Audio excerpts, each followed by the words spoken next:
Une perruque, pour fabriquer une perruque, il faut compter 40 heures. Entre la monture et l'implantation. C'est quoi les principales étapes? Alors, prendre les mesures du client. Après, on reproduit les mesures sur une tête en bois et on fabrique la monture. Donc, comme là, par exemple, bon, là c'est spécial, mais elle fait une monture. Elle fait un catogan. Après, quand c'est terminé, on implante. Et l'implantation, c'est cheveu par cheveu.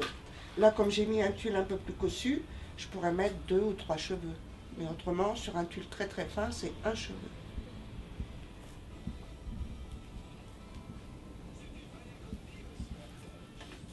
Et vous travaillez avec quels matériaux? Quelle est la différence entre eux? La différence, c'est que le cheveu naturel, il bouge. Hein, il n'est pas statique, tandis que le synthétique, c'est plus statique quand même. Hein. Le yak, bon, c'est pour faire des Louis XV, des perruques d'époque. Là, bon, Merlin, on est obligé parce que le cheveu blanc, il est tellement rare. Hein, puis ça coûterait horriblement cher pour fabriquer une barbe en cheveux. Donc, on le fait en poil de yak. C'est pas, ça fait pas partie de notre métier, ça, le synthétique, bien souvent. Hein. On le travaille un petit peu maintenant parce que pour certaines demandes, mais on fait plutôt le cheveu naturel. Et les cheveux naturels, vous dites que ça bouge, c'est Ah très bah c'est plus fragile. vivant, c'est... Non, c'est pas plus fragile. Après, bon, il faut en avoir soin, c'est tout. Mais c'est pas plus fragile. C'est... Regardez, la perruque, elle est toute en cheveux. Elle n'est pas coiffée, elle fait vivante.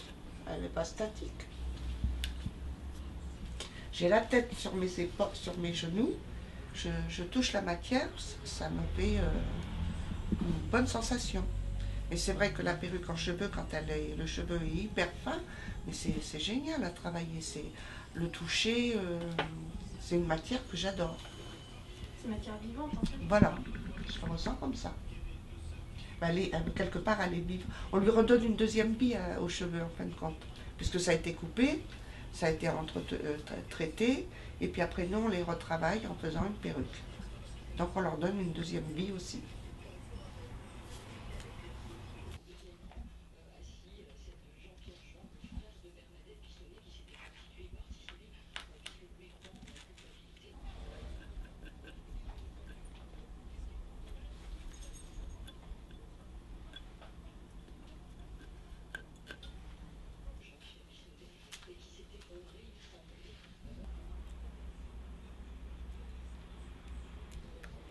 C'est un travail artisanal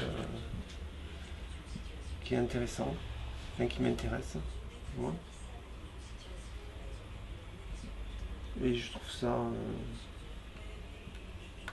un travail de patience, passionnant. Surtout quand on est formé par un maître de la perruque, par Marie-Ange. Quand quelqu'un vient vous voir pour une perruque, il vient déjà avec une demande très précise ou vous en parlez avec lui, vous le conseillez? Ça dépend des personnes, mais pour un spectacle, bien souvent, ils viennent avec des idées bien précises. Ça, ils veulent ça, tel style. Si c'est pour un tournage, pour un film, bon. C'est-à-dire? C'est-à-dire quand on vous demande une perruque, quel que soit le style, on a des maquettes. Donc on reproduit par rapport à la maquette.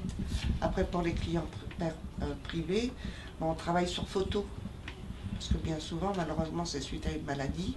Donc je travaille sur photo pour qu'il se retrouve lui-même quand il a la perruque. Parce que c'est déjà pas facile. Alors donc, il faut qu'il se retrouve le plus possible. C'est dur, vous savez, quand on travaille pour un particulier. Hein. Ouais, c'est compliqué. C'est pas compliqué, le travail n'est pas compliqué, mais bon, la personne, quand elle est souffrante, c'est pas facile.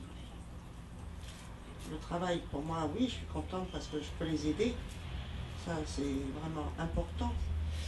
Parce que ça peut aider par rapport à la maladie. Mais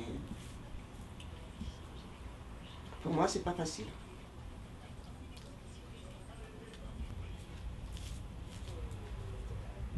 Vous avez des nouvelles parfois après un spectacle ou, Non, non, jamais.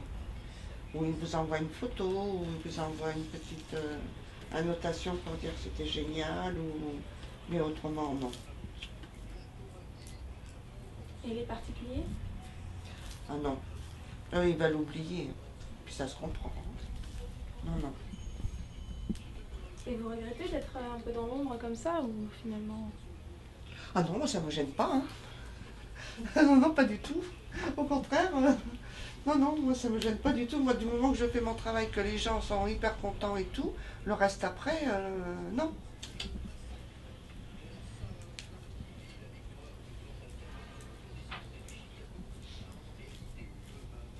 Parce qu'on n'est pas vraiment dans l'ombre, hein, parce que les gens parlent entre eux. Hein, donc, vous savez, les clients, c'est un peu ça aussi. Hein. Vous recevez quelqu'un parce que tel coiffeur ou telle production les a conseillés. Donc, on n'est pas vraiment dans l'ombre. Mais après, dans les feux de leur spectacle, tout ça, ça ne me gêne pas du tout. Au contraire, je veux garder ma petite vie.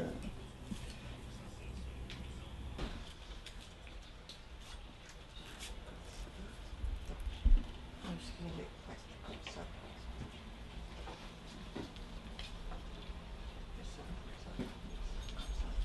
Donc, tu le coupes là.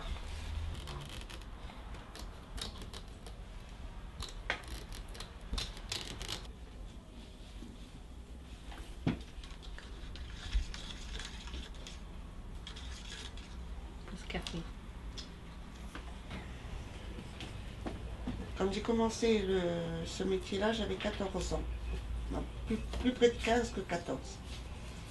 Et on fabriquait, on avait un atelier, c'était un grand atelier. Hein. Il y avait 300 personnes, si c'est pas plus, dans cet atelier. C'était les ateliers de Clabard, qui se trouvaient à Hirson, en Picardie, dans le 02. Et donc on fabriquait des perruques pour L'Oréal. Voilà. À cette époque-là, on travaillait à la pièce. Donc eux, ce qu'ils recherchaient, c'était du personnel qui travaille très vite. Donc j'y suis restée 2 ans, puis j'en suis partie parce que ça ne me convenait pas. Et après, j'ai arrêté carrément. Je suis partie dans le sud, je suis revenue après sur Paris. Et c'est là que j'ai commencé à retravailler la perruque. Et c'est vrai que là, c'était autre chose. C'était quelque chose de fin, de soigné. Et c'est de là que j'ai repris mon boulot, mon travail. Et je ne l'ai plus quitté. Donc, et là, ben, j'arrive pratiquement en fin de carrière. Vous avez... Et je vous assure, franchement, ça m'ennuie hein, de me dire, bon, bientôt c'est la retraite, et j'ai pas vraiment envie. Hein. Tant que j'ai les yeux, j'ai pas vraiment envie d'arrêter. Hein. Donc, je ne sais pas jusqu'à quel âge je pourrais faire ce métier, mais bon. Tant que les yeux le permettent et la santé, parce que ça me manquera. Hein.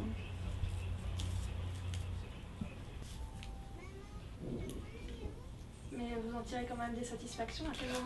Ah oui, non, pour moi c'est important. Ce que je fais pour moi, ça c'est sûr. Autrement, il y a longtemps que j'aurais arrêté. Hein. Non, non. Moi, ça, non. Moi, ce que je fais, ça me plaît. Non, je peux même pas l'expliquer. C'est important pour vous de transmettre... Oui, oui, c'est important. Parce qu'autrement, c'est un métier qui va être perdu si personne ne le reproduit. Parce que moi, ma carrière, elle se termine. Donc, j'aimerais bien qu'on reprenne mon atelier, qu'on sache faire ce que j'ai su faire. Ah, donc là.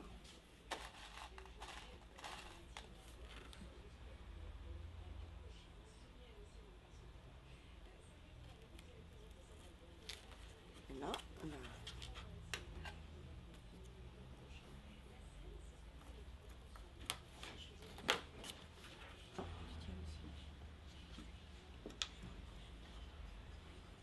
Ah oui, ça y est, j'ai compris. Et voilà. Et tu fais ton point Ça y d'arrêt. est, j'ai compris. Voilà. Comme ça, tu es sûr que ça partira pas. Mais là, il faut le coudre quand même? Ah ben là, ça et ça va falloir le coudre. D'accord. Et tu fais ça à toutes les D'accord. sauf là. Parce que ça, on va le coudre. On va s'en servir pour coudre là. Et ça, par contre, c'est pareil. Il faut faire pareil.